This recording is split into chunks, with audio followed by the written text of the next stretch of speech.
champions are broken. I was like, huh. He's like, people look at champions and try and find something that champion has that they don't have. He's like, but it's not that at all. He's like, they lack something everyone else has, which is an off button. They just don't stop. And at the end of the day, like, if we're optimizing for outcomes, then the most broken person will win. The person who has the absolute biggest, desire for achievement, the absolute biggest fear or pain that they're running away from, and the hardest impulse control. Now, impulse control, most people would agree is a good thing. The other two, not as much. Oh, you hope that everything was going to be good. Oh, that's cute. Like, the world will teach you. Don't worry.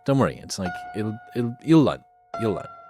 Yeah. People don't want to be naive, and they'll be right. And that's what's painful, is that it takes more effort to start in the beginning, and more people are right about the fact they're like, hey, you're not going to hit it big. And guess what? A month in, you're not. But they're only measuring on months. And at 6 months, you're also not going to have hit it big yet. And they're going to be like, I'm still fucking right. And at a year, you're still not going to have hit it big. And they'll still be fucking right. And every day that you haven't hit it, they're going to feel like they were right.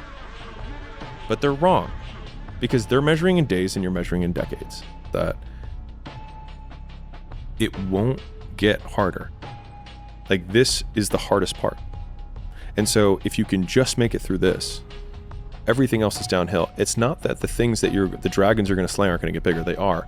But you become so much more equipped to slay them back. And you have so many more allies. You have people in the stands cheering for you. You have the audience. You have all of these other things that are behind you.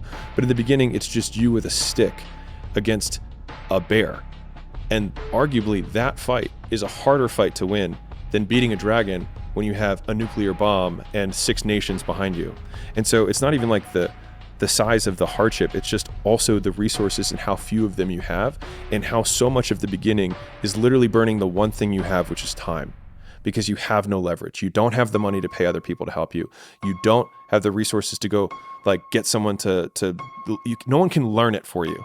It's like there's a lot of the things that we care about a lot. Like, no one can work out for you. Doesn't matter how much money you have. No one can learn skills for you. And so in the early days, like, it feels so painful because you're like, you look around to see who can help you, and then you're like, fuck, it's me again. I hope that comforts someone.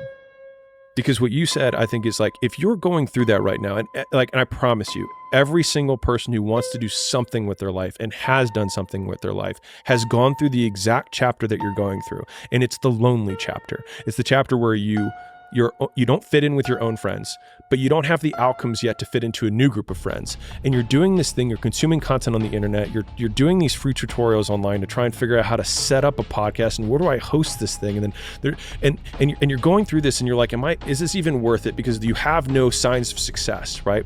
But if there's anything that you can take away from what we're saying right now, is that the sign of success is the hate that you get along the way.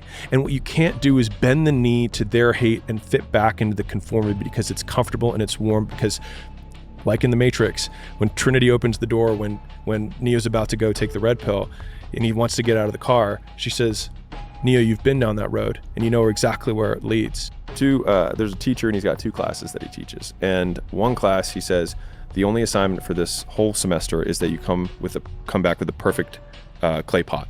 That's it. That's the assignment.